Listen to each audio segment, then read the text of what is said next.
नमस्कार दोस्तों, आज कहानी की अगली कड़ी में हम मुंशी प्रेमचंद जी द्वारा लिखित कहानी घर जमाई को सुनते हैं।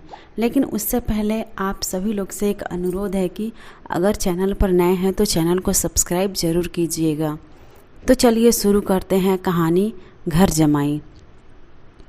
हरिधन जेठ की दोपहरी में ऊख में पानी देकर आया और बाहर बैठा रहा। घर में से धुआं उठता नजर आता था। छन छन की आवाज़ भी आ रही थी। उसके दोनों साले उसके बाद आए और घर में चले गए। दोनों सालों के लड़के भी आए और उसी तरह अंदर दाखिल हो गए, पर हरिधन अंदर न जा सका। इधर 1 महीने से उसके साथ यहाँ जो बर्ताव हो रहा था और विशेषकर कल से उसे जैसी फटकार सुननी पड़ती थी, वह उसके पाँव में बेड़ियाँ से डाले हुए था। कल उसकी सास ही ने तो कहा था, मेरा जी तुमसे भर गया है, मैं तुम्हारी जिंदगी का ठेका लिए बैठी हूँ क्या। और सबसे बढ़कर अपनी स्त्री की निष्ठुरता ने उसके हृदय के टुकड़े कर दिए थे। वह बैठी यह फटकार सुनती रही, पर एक बार भी तो उसके मुंह से न निकला, अम्मा तुम क्यों इतना इनका अपमान कर रही हो। बैठी बैठी गट सुनती रही। शायद मेरी दुर्गति पर खुश हो रही थी। इस घर में वह कैसे जाए, क्या फिर वही गालियाँ खाने, वही फटकार सुनाने के लिए। और आज इस घर में जीवन के 10 साल गुजर जाने पर यह हाल हो रहा है। मैं किसी से कम काम नहीं करता हूँ। दोनों साले मीठी नींद सोते रहते हैं और मैं बैलों को सानी पानी देता हूँ, छाटी करता हूँ। वहाँ सब लोग पल पल पर चिलम पीते हैं। मैं आंखें बंद किए अपने काम में लगा रहता हूँ। संध्या समय घर वाले गाने बजाने चले जाते हैं और मैं घड़ी रात तक गाय भैंसे दूहता हूँ। उसका यह पुरस्कार मिल रहा है कि कोई खाने को भी नहीं पूछता, उल्टे और गालियाँ मिलती हैं। उसकी स्त्री घर से डोल लेकर निकली और बोली, जरा इसे कुएं से खींच लो, एक बूंद पानी नहीं है घर में। हरिधन ने डोल लिया और कुएं से पानी भर लाया। उसे जोरों से भूख लगी हुई थी। समझा अब खाने को बुलाने आएगी, मगर स्त्री डोल लेकर अंदर गई तो वहीं की वहीं रह गई।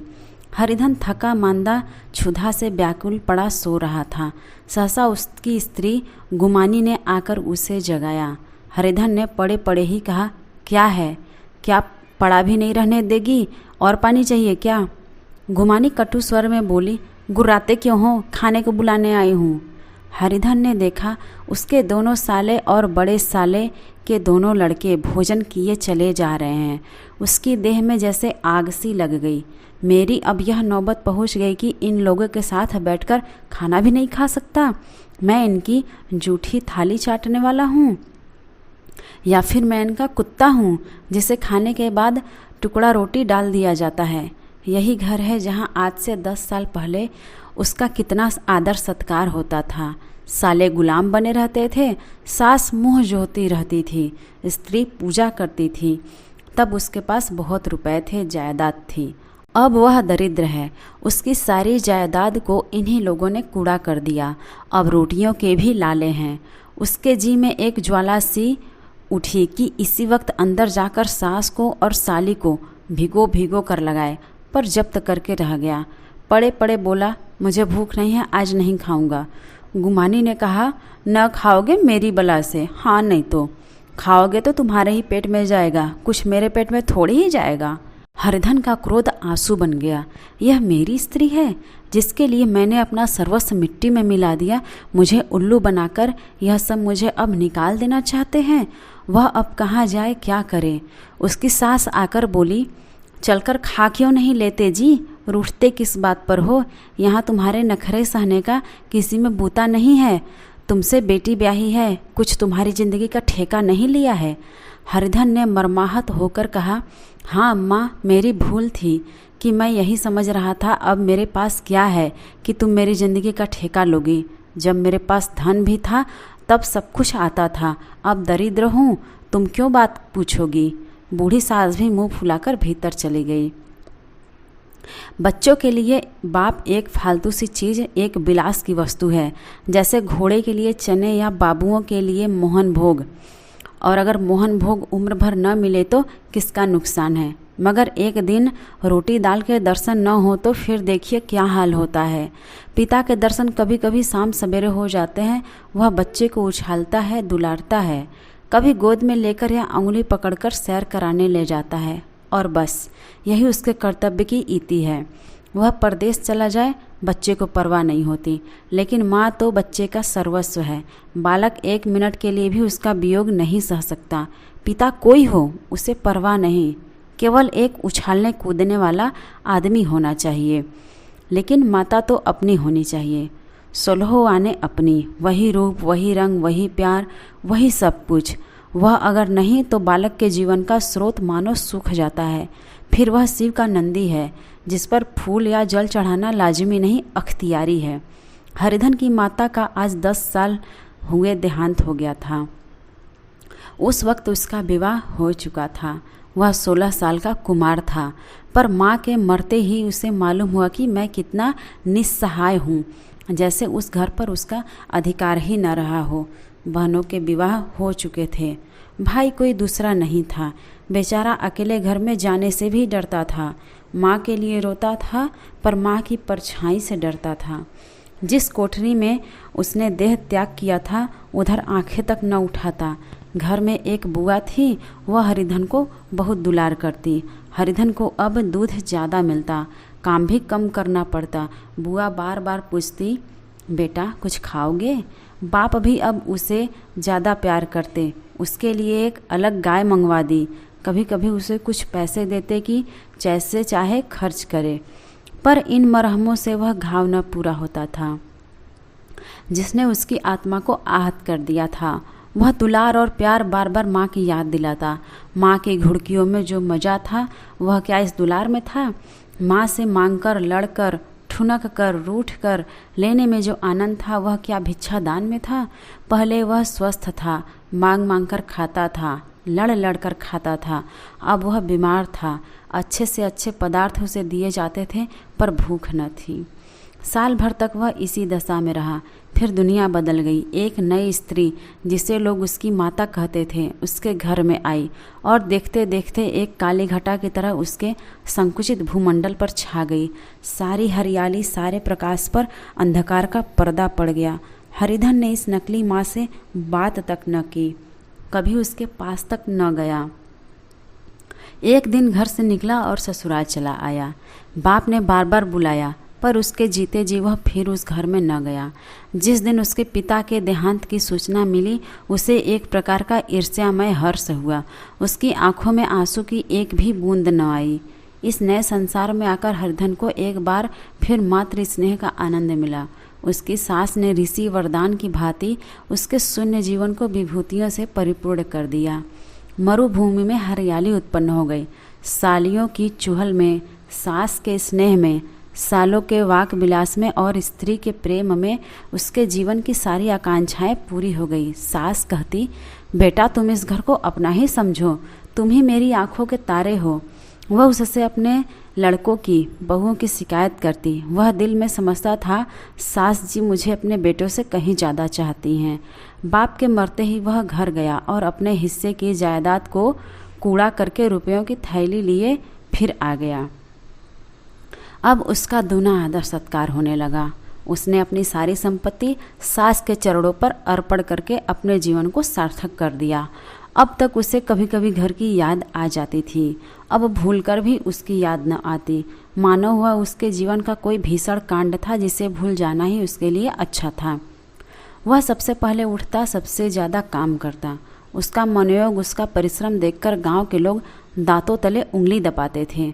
उसके ससुर का भाग्य बखारते, जिसे ऐसा दामाद मिल गया। लेकिन ज्यों-ज्यों दिन गुजरते गए उसका मान सम्मान घटता गया। पहले देवता था, फिर घर का आदमी, अंत में घर का दास हो गया। रोटियों में भी बाधा पड़ गई, अपमान होने लगा। अगर घर के लोग भूखों मरते और साथ ही उसे भी मरना पड़ता तो उसे जरा भी शिकायत न होती। लेकिन जब वह देखता और लोग मूँछों पर दाव दे रहे हैं, केवल मैं ही दूध की मक्खी बना दिया गया हूँ, तो उसके अंतस्थल में एक लंबी ठंडी आह निकलती। अभी उसकी उम्र कुछ 25 साल की तो थी। इतनी उम्र में इस घर में कैसे गुजरेगी? और तो और उसकी स्त्री ने भी आंखें फेर ली। यह उस विपत्ति का सबसे क्रूर दृश्य था। हरिधन तो उधर भूखा प्यासा चिंता दाह में जल रहा था। इधर घर में सास जी और दोनों सालों में बातें हो रही थी। गुमानी भी हाँ में हाँ मिलाती जाती थी। बड़े साले ने कहा, हम लोगों की बराबरी करते हैं, यह नहीं समझते कि किसी ने उसकी ज़िंदगी भर का बीड़ा थोड़े ही लिया है। 10 साल हो गए, इतने दिनों में क्या 2-3 हज़ार न हड़प गए होंगे। छोटे साले ने कहा, मजूर हो तो आदमी घुड़के भी डांटे भी। अब इनसे कोई क्या कहे, न जाने इनसे कब पिंड छूटेगा भी या नहीं। अपने दिल को समझते होंगे। मैंने 2,000 रुपये नहीं दिए हैं, यह नहीं समझते कि उनके 2,000 रुपये कब के उड़ चुके हैं। 1.25 सेर तो 1 जून को चाहिए। सास गंभीर भाव से बोली, बड़ी भारी खुराक है। गुमानी माता के सिर से जूं निकल रही थी। सुलगते हुए हृदय से बोली, निकम्मे आदमी को खाने के सिवा और काम ही क्या रहता है। बड़े खाने की कोई बात नहीं है, जिसको जितनी भूख हो उतना खाए, लेकिन कुछ पैदा करना चाहिए। यह नहीं समझते कि पहुनई में किसी के दिन कटे हैं। छोटे, मैं तो एक दिन कह दूंगा, अब आप अपनी राह लीजिए, आपका कर्जा नहीं खाया है। गुमानी घर वालों की ऐसी ऐसी बातें सुनकर अपने पति से द्वेष करने लगी थी। अब वह बाहर से 4 पैसे लाता तो इस घर में उसका कितना मान सम्मान होता, वह भी रानी बनकर रहती।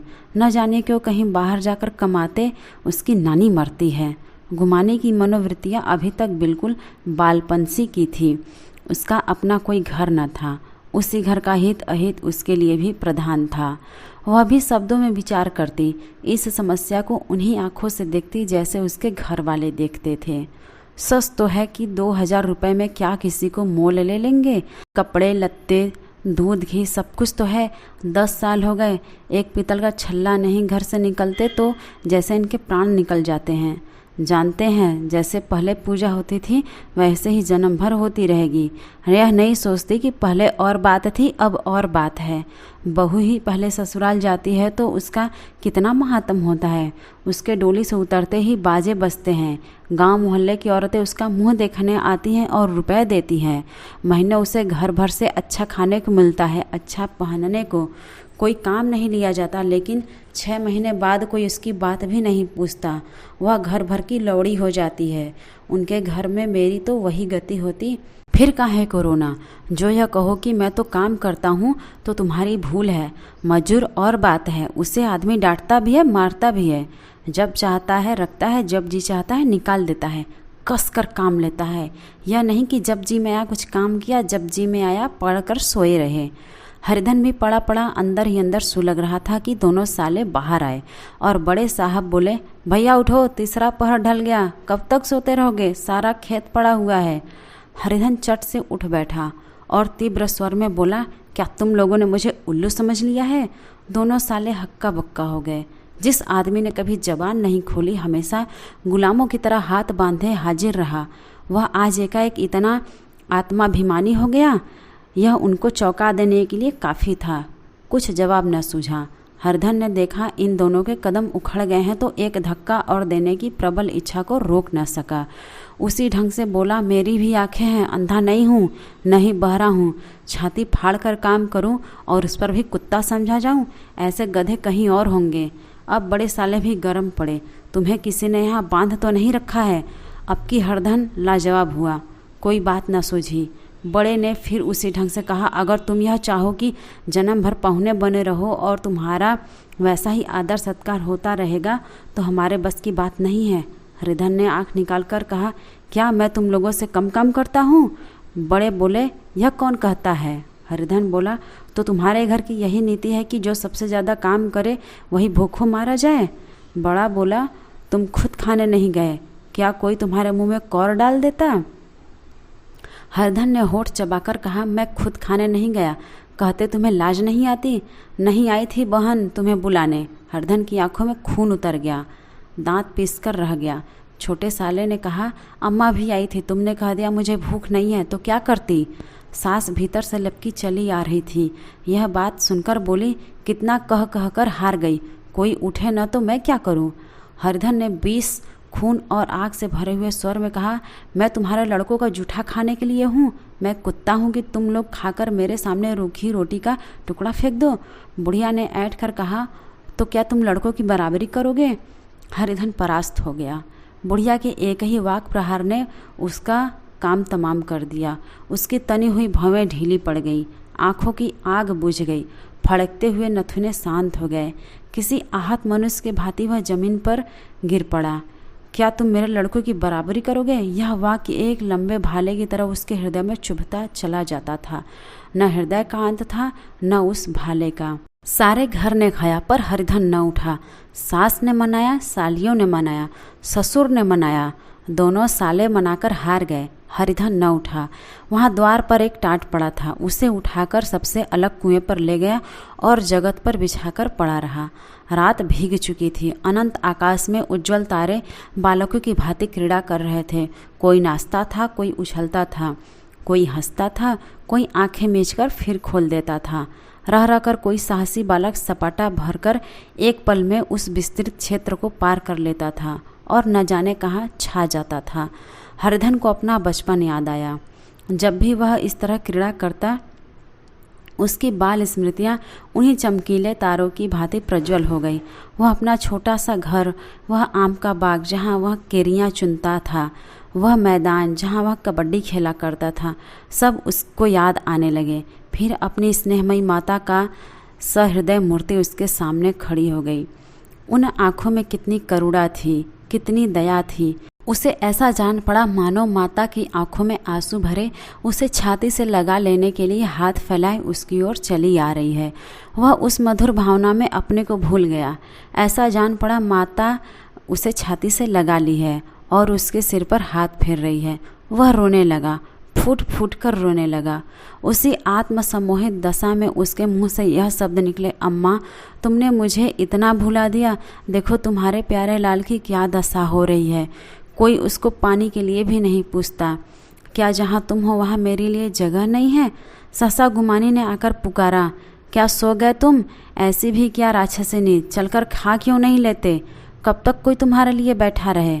हरिधन उस कल्पना जगत से क्रूर प्रत्यक्ष में आ गया। वहीं कुएं की जगत थी, वहीं फटा हुआ टाट और गुमानी सामने खड़ी कह रही थी, कब तक कोई तुम्हारे लिए बैठा रहे?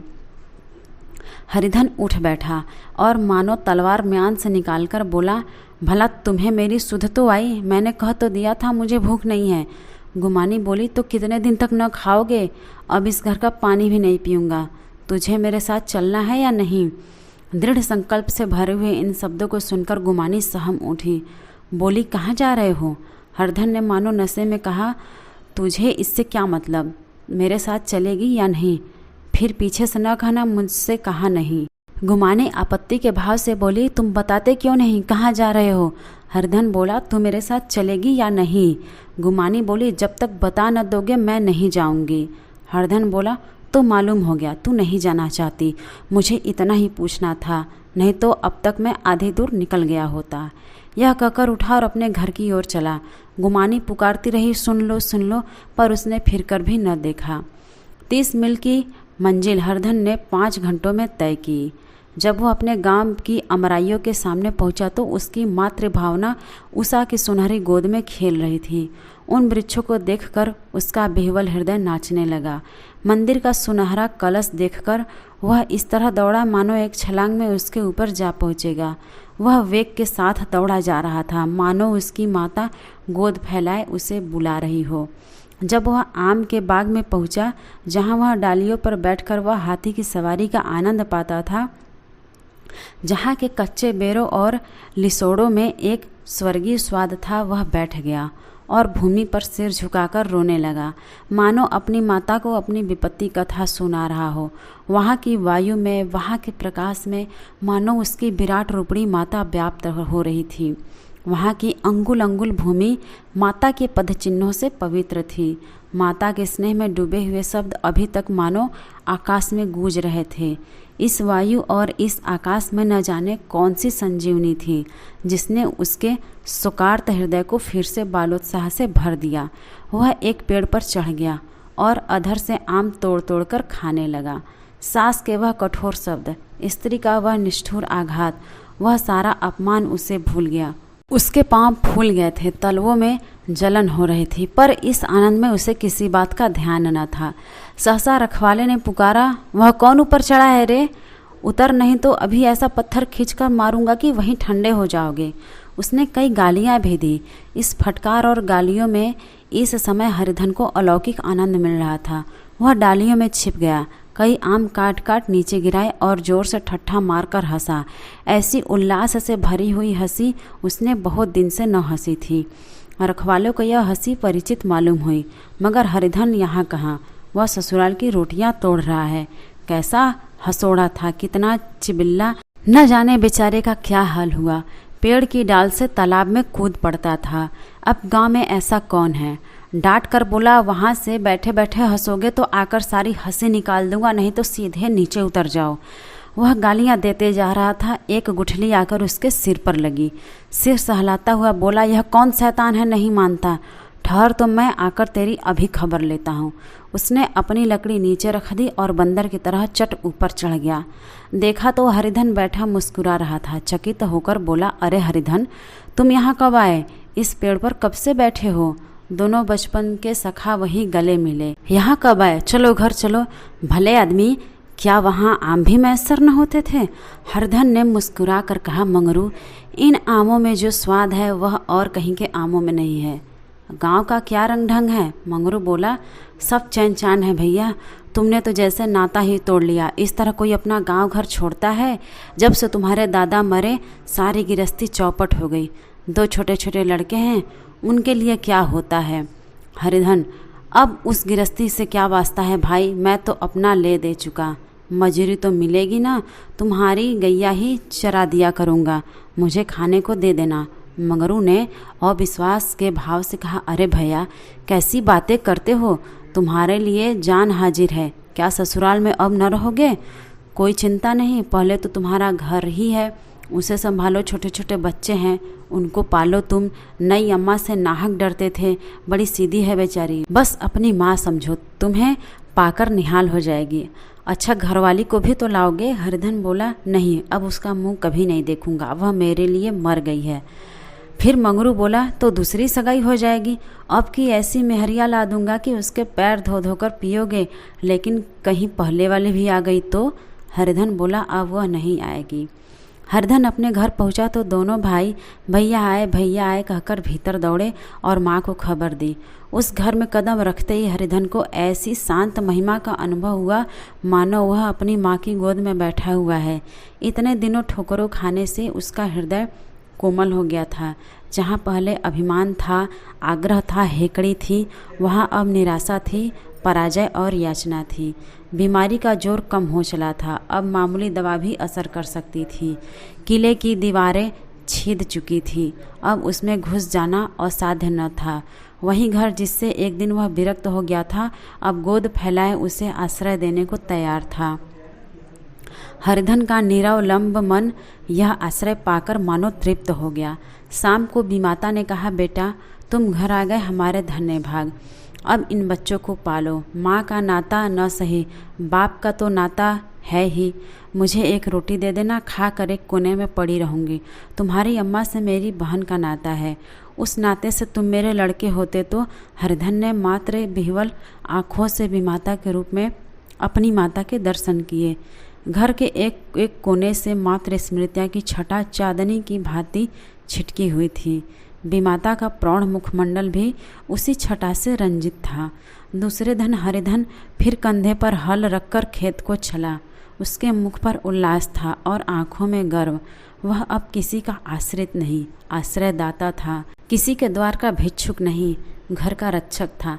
एक दिन उसने सुना गुमानी ने दूसरा घर कर लिया। माँ से बोला, तुमने सुना काकी, गुमानी ने घर कर लिया? काकी ने कहा, घर क्या कर लेगी, ठट्ठा है? बिरादरी में ऐसा अंधेर पंचायत नहीं, अदालत तो है।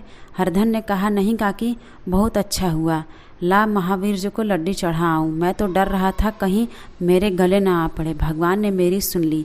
मैं वहाँ से यही ठान कर चला था, अब उसका मुख न देखूँगा। तो आज की ये कहानी आपको कैसी लगी कमेंट करके ज़रूर बताइएगा। और अगर चैनल पर नए हैं तो चैनल को सब्सक्राइब ज़रूर कीजिएगा और अपने दोस्तों को शेयर भी ज़रूर कीजिएगा।